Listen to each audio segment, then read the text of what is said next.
Welcome back to Mental Health Tips session 17. Welcome back. Now, in this session,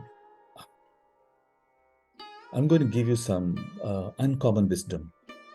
Majority don't know what I'm going to talk about. They don't know the subject that I'm going to talk about now. It is not the subject of the majority. But very few are able to be aware of this subject. And this very few will be the greater, what you call, they will be the one who's motivating others, will be able to guide others, counsel others, and all that. Now, this is about this. Now, we all experience sometimes you can't control your thought. It's like there are things that's stronger than our conscious mind, something from within, more on the subconscious and the subconscious or even unconscious. That part of the mind is stronger than our conscious mind. So we want to apply the right thing, you can't apply. Let's say anger is very strong. You want to apply not getting angry, patient, love. It's just not happening because something else is more powerful. So this is a place where personality is created and people have got this standard way of behaving, standard way of processing their thoughts, standard. And you will notice everybody have got a center of operation. This center, this is, you can say, it is a place somewhere in the subconscious, subconscious or unconscious, somewhere very deep, where it spurs a certain pattern, a certain way of thinking that we are not aware. All we are aware is the thoughts and emotion that comes to the surface, we are aware. But why it is produced, where is it produced from? It's coming from a deeper self.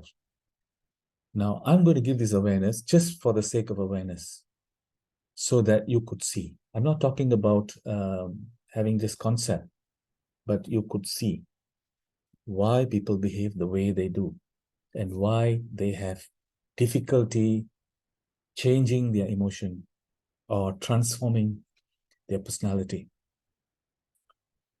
So I have seen these 4 different centers of operation. So when you take relationship, for example, the lowest center that I see is people who are caught fully into their egoism. Anything they think so easily, they'll think egoistically, and they don't know. They will feel fighting for themselves is the way, it's natural.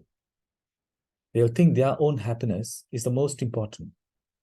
They will think that they need to have power to fight with others and to safeguard their happiness. They are always in a competitive positioning, naturally and automatically, that ego center. And it has difficulty forgiving others. It simply is difficult for it. Say sorry is very difficult for them. It depends on the intensity of the egoism. If the intensity is very high, very difficult to ask for forgiveness. Forgiveness is a pain and very difficult to ask and forgive others. Both difficult. And you can't blame them. It's just that they are caught in that. It's like a vortex. You know vortex? It's a swirl of thoughts, emotions, beliefs, perceptions, all this under a particular center. So this is what I'm talking about just now is a egocentric, what do you call operation. So sometimes there are a lot of things that they don't know. They get caught in their own, what do you call, process of thinking, which is destructive to them, but they don't know. It just goes on like that. Now, what I've noticed also is some have outgrown from there and they come to what is called as justice centering. So first is ego centering, next is justice centering. Now, justice centering is this: they are very centered on truth, honesty, and if someone is being dishonest, they get very angry and they want to punish. Punishment is it's like it should be given. It's deserving for one who is dishonest. So it's like they stand on justice. You could be my close one, but when come to arguing on what's in right and wrong, I do not have the ability to sense what's happening at the chemistry level.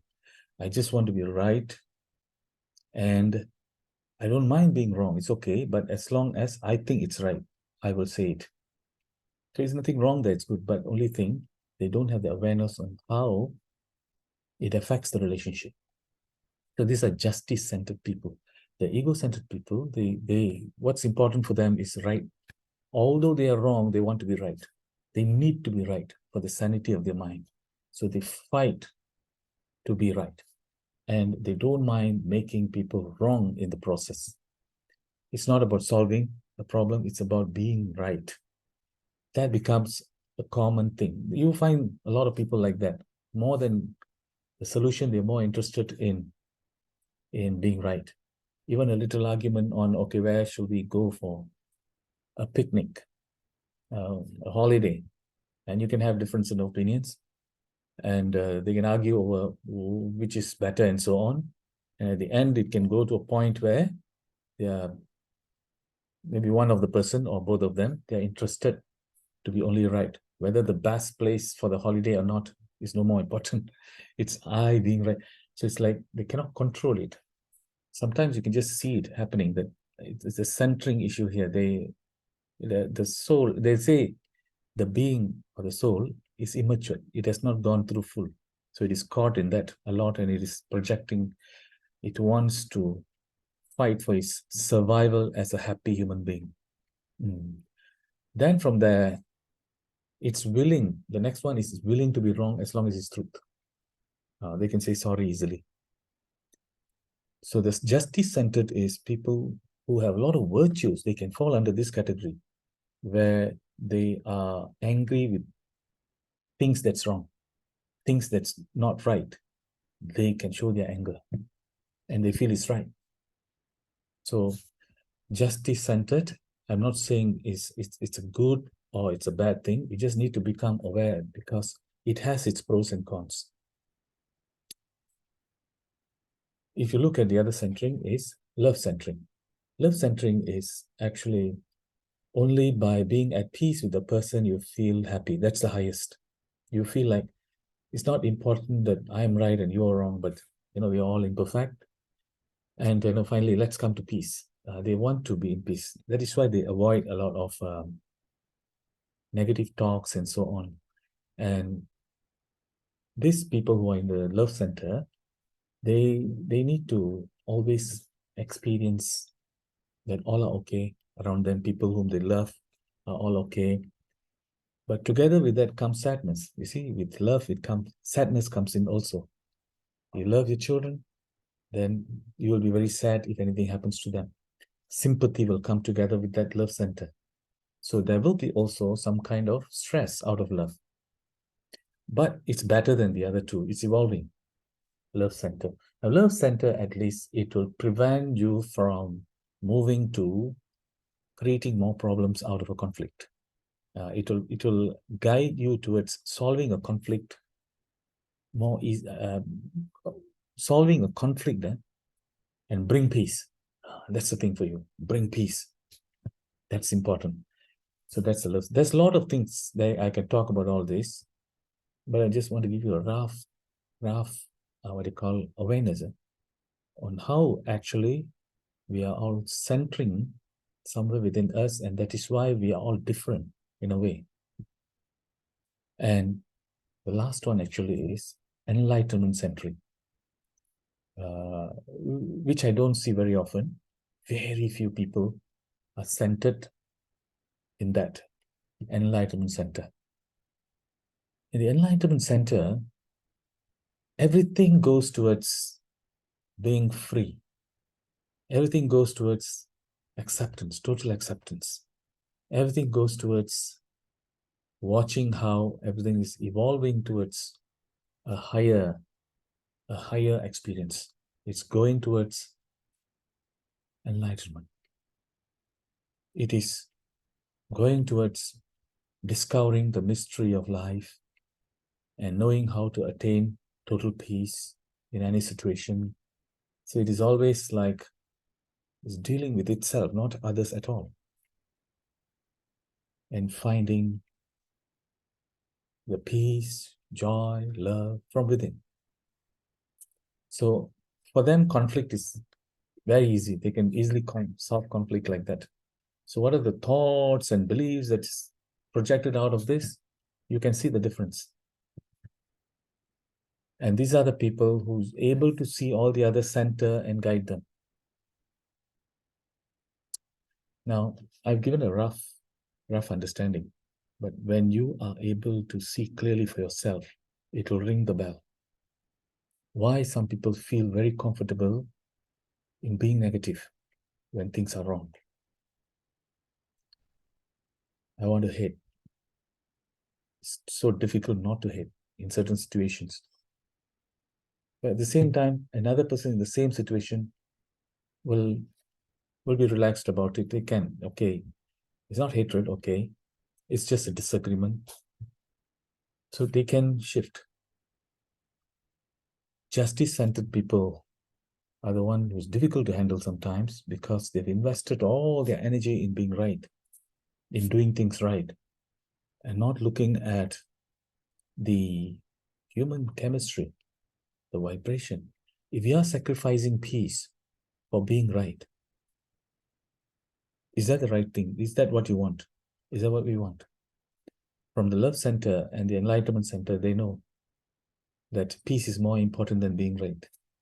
In justice center, right is more important than peace. In the ego center, I am right is more important. So you see the difference? Now, what I'm sharing here is I want you to just watch how everybody behaves, why they think what they think is right, why they cannot control their emotion. And if one is able to be aware of this center of operation, I think you get greater power to manage yourself.